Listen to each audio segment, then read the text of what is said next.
स्वदेशी प्रोडक्ट को खरीदकर बढ़ावा देना शुरू कर दे तो ट्रंप के 50% टैरिफ का बहुत फर्क नहीं पड़ेगा। उल्टा ट्रंप को उनके फैसले पर पछताना पड़ सकता है। ये रिपोर्ट देखिए।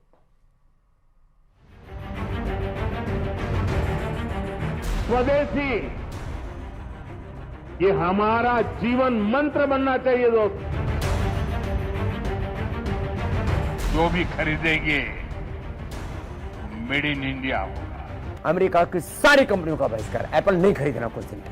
गलत नीति भारत सरकार की है और भुगतना पूरे देश को पड़ रहा है। तो जो टैरिफ लगा 50% और उसके कारण से जो प्रभाव यहाँ के निर्यातकों को होगा उसके लिए तो तत्काल कदम उठाने पड़ेंगे।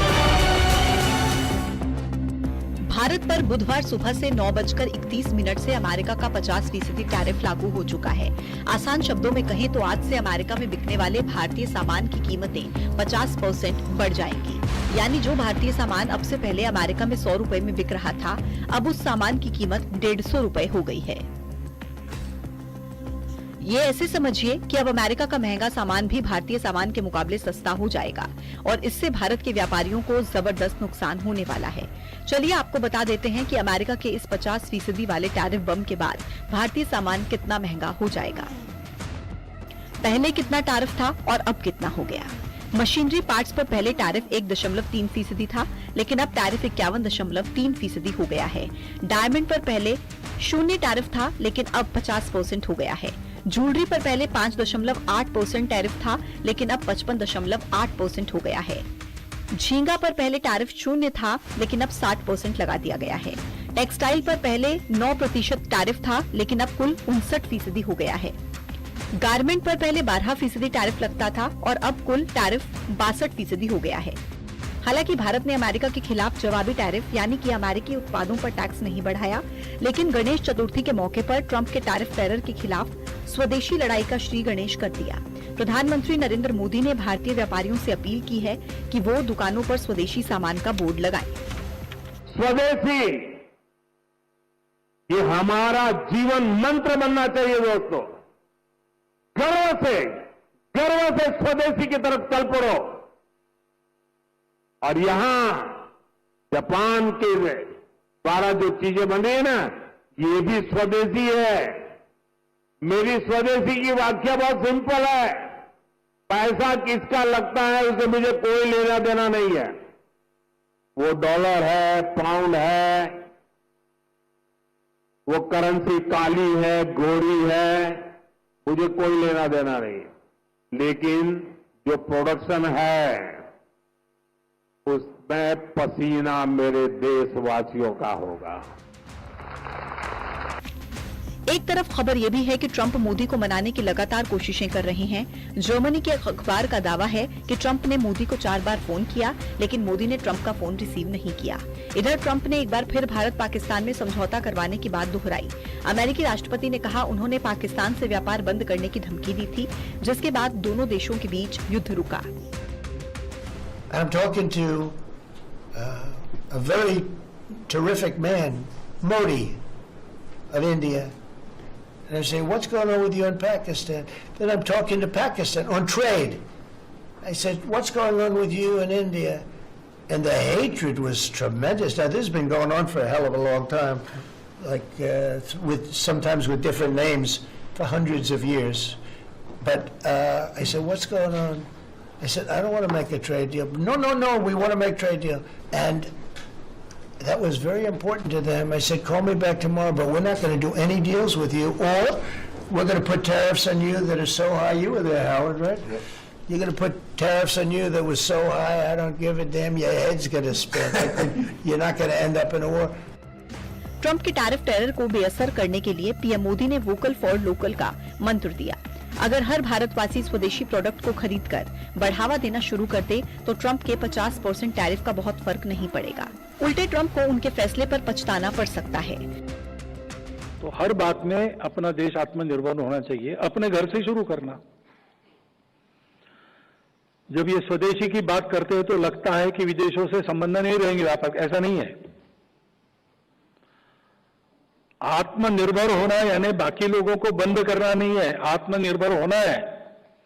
लेकिन दुनिया परस्पर निर्भरता पर चलती है, कुटुंब भी परस्पर निर्भरता पर चलता है, और इसलिए अंतर्राष्ट्रीय व्यापार तो चलेगा और उसमें लेन देन होगी। बस इसमें दबाव नहीं होना चाहिए, स्वेच्छा होनी चाहिए। भारत 140 करोड़ की आबादी वाला दुनिया का सबसे बड़ा बाजार है। दुनिया का हर देश भारत में अपने प्रोडक्ट बेचने की कोशिश करता है, क्योंकि यहाँ दुनिया का सबसे बड़ा कंज्यूमर वर्ग है।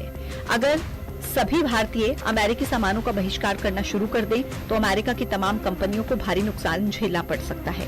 Bureau report, news 18।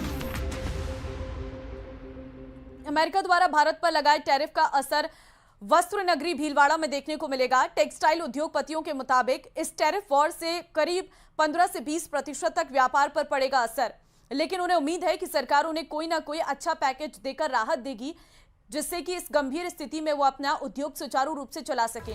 इसके साथ ही उद्योगपतियों ने भी ट्रेड वॉर को लेकर सरकार के पक्ष में अपनी सहमति जताई है। अमेरिका टैरिफ या फिर यूं कहें ट्रंप का टैरिफ, इससे कहीं ना कहीं जो टेक्सटाइल उद्योग है प्रभावित हो रहा है। हम हैं भीलवाड़ा में और हमारे साथ हैं डॉक्टर एस एन मोदानवी, जो राजस्थान टेक्सटाइल मिल्स एसोसिएशन के चेयरमैन हैं। बात करते हैं, जानते हैं किस प्रकार से ये क्या इम्पैक्ट देगा टेक्सटाइल जो उद्योग है उन पर। जो अमेरिकन टैरिफ है या फिर यूं कहें ट्रंप का जो टैरिफ है, कितना इम्पैक्ट रहेगा, क्या प्रभाव रहेगा इसका जो टेक्सटाइल उद्योग है उन पर? इंडिया का जो टेक्सटाइल ट्रेड है वो अमेरिका के साथ में $5 बिलियन का है, तो उसमें इम्पैक्ट आएगा, because that accounts for 12% of Indian textile exports to US.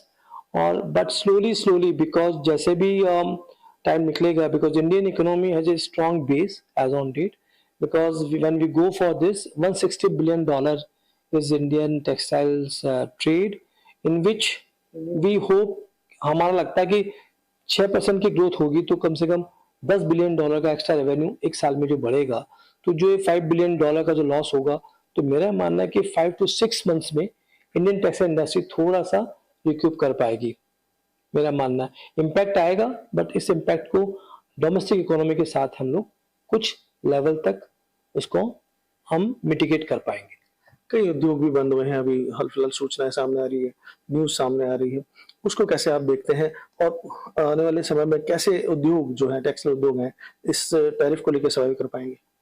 आपकी बात सही है, जो जिनके पास ऑर्डर पाइपलाइन में थे, बिकॉज ऐसा किसी ने सोचा नहीं था, और जो 25% का जो टैरिफ एक्स्ट्रा लग गया वो काफी पेनफुल है, और काफी इंडस्ट्रीज बंद भी रही। साउथ में हमारी बात हो रही थी लोग बाग कि कहाँ ओवरनाइट मार्केट डेवलप नहीं हो सकता, तो एक बहुत चिंता का विषय है, और सरकार भी कुछ न कुछ प्रयास कर रही है।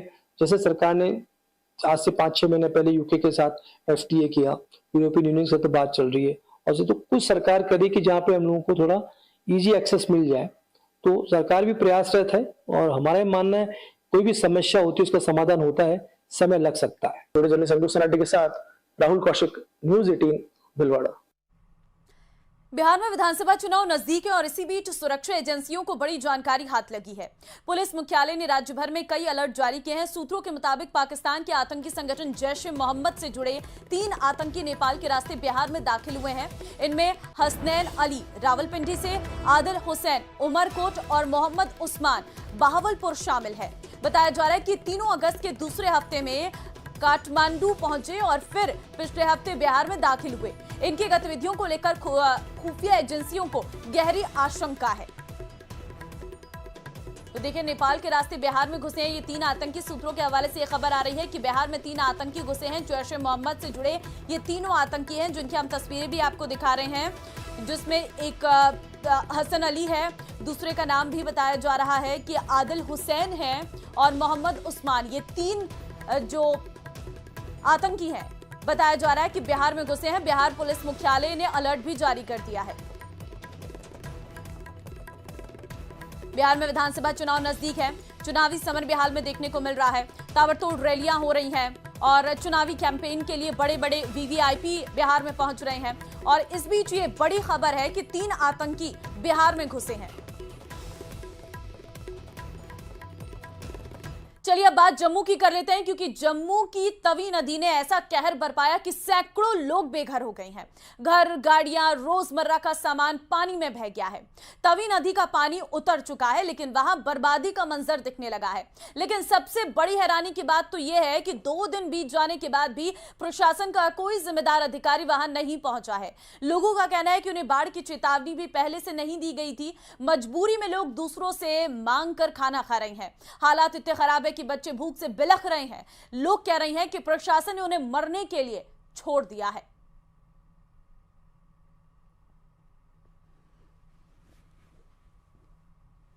कि ये एक ऐसी तबाही है।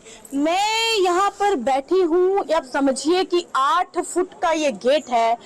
4 से 4.5 फुट जो गेट है वो बिल्कुल मलबे के नीचे दब चुका है और ये ताला लगा हुआ है। ये घर है, घर की हालत बेहद ज्यादा खराब है। यूं तो ये कहने को पहाड़ बन चुका है, लेकिन एक सीधी गली थी। और ये साथ में आप देखिए ये घर है, यहाँ पूरा मलबे का ढेर बन चुका है। विशाल, आप यहाँ पर प्लीज तस्वीरें दिखाएं। पूरा घर मलबे के ढेर में तब्दील हो गया है। आप देखिए आधा घर जो है वो लगभग जो पानी का बहाव आया, पानी की जो रेत मिट्टी थी वो इस घर में चली गई। मतलब अंदाजा लगा सकते हैं कि वो त्रासदी कैसी होगी, कितना नुकसान यहाँ पर हुआ होगा। क्या लोग अपनी जान उस समय बचा रहे होंगे या फिर फर्नीचर बचाया होगा? नहीं, लोगों का कहना है कि जो तन पे कपड़े लगे थे उस टाइम पे अपने बच्चों के साथ बस वही लेकर वो यहाँ से सुरक्षित जगह पे निकले, अपना कुछ बचा नहीं सके, सब कुछ बर्बाद हो गया। आज भी डर और खौफ में ये लोग जी रहे हैं, क्योंकि इनको नींद नहीं आ रही। इनको लग रहा है कि तवी नदी के नजदीक रहते हैं। विशाल, आप यहाँ से आइए, तवी नदी के ये नजदीक रह रहे हैं और यहाँ पीछे आप तस्वीरें देखें। आप वहां जाइए और दिखाएं कि यहाँ से पानी आता है। यहाँ पे घर है, इस तवी से उफान का पानी आता है, पानी का लेवल बढ़ जाता है और बढ़ते पानी का जो लेवल है वो लगातार बढ़ते इस मोहल्ले में आ जाता है। और देखिए इस मोहल्ले की हालत अब बद से बदतर हो गई है। प्रशासन का कोई भी शख्स अभी तक यहाँ नहीं पहुंचा, ऐसा इस मोहल्ले के लोगों का कहना है। लोगों का रो कर बुरा हाल है, क्योंकि इनके आशियाने पूरी तरह से तबाह हो चुके हैं। जम्मू के तवी नदी का पानी अब कुछ कम हुआ है, लेकिन जैसे जैसे पानी उतरा तबाही का असली मंजर सामने आया। सैकड़ों लोग बेघर हो चुके हैं, घरों के भीतर का सारा सामान बह गया है और गाड़ियां तक डूब गई हैं।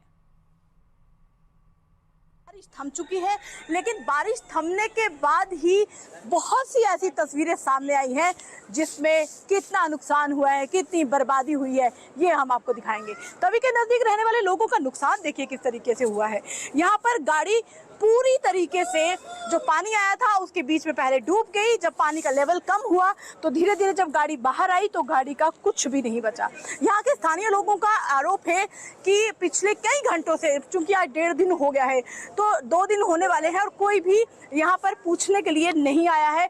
यहाँ तक कि लोगों का कहना है कि खुद ही जब पानी का लेवल बढ़ गया तो खुद अपने बच्चों को उन्होंने यहाँ पर बचाया था। कुछ लोग यहाँ पर, आप देखिए भीड़ जमा हुई है और यहाँ पे हम लोगों से बात करने की कोशिश भी करेंगे कि यहाँ पे कुछ महिलाएं हैं, उनसे बात करेंगे। मैम, ये इतनी बाढ़ आई, इतना पानी आया, तो किस तरह की सिचुएशन उस समय बनी, क्योंकि तवी के बिल्कुल नजदीक घर है? तो हम तो बैठे थे, पानी आया था, मैं धीरे धीरे खत्म हो जाएगा, ये तो एकदम आया पानी, तो हमें तो बचाने की कोशिश ही नहीं करी, तो हम तो डूब जाते।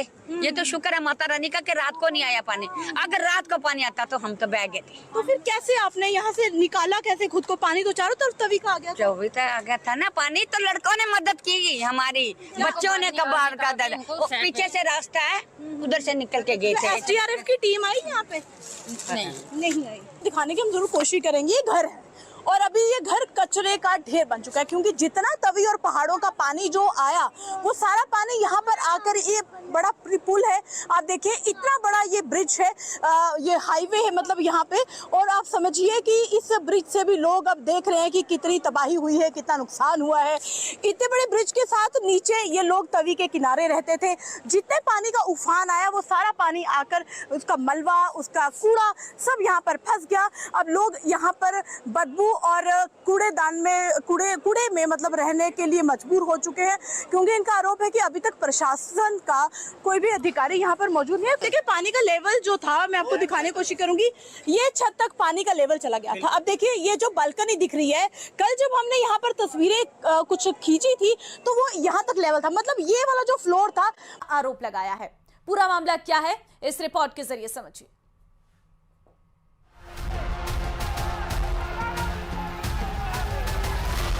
बिहार पहुंचते ही विपक्ष के निशाने पर आए स्टालिन। विपक्ष ने याद दिलाए बिहारियों पर दिए विवादित बयान। तमिलनाडु के मुख्यमंत्री एमके स्टालिन पहुंचे तो थे बिहार में वोटर अधिकार यात्रा के समर्थन में, लेकिन अब खुद विपक्ष के निशाने पर आ गए हैं।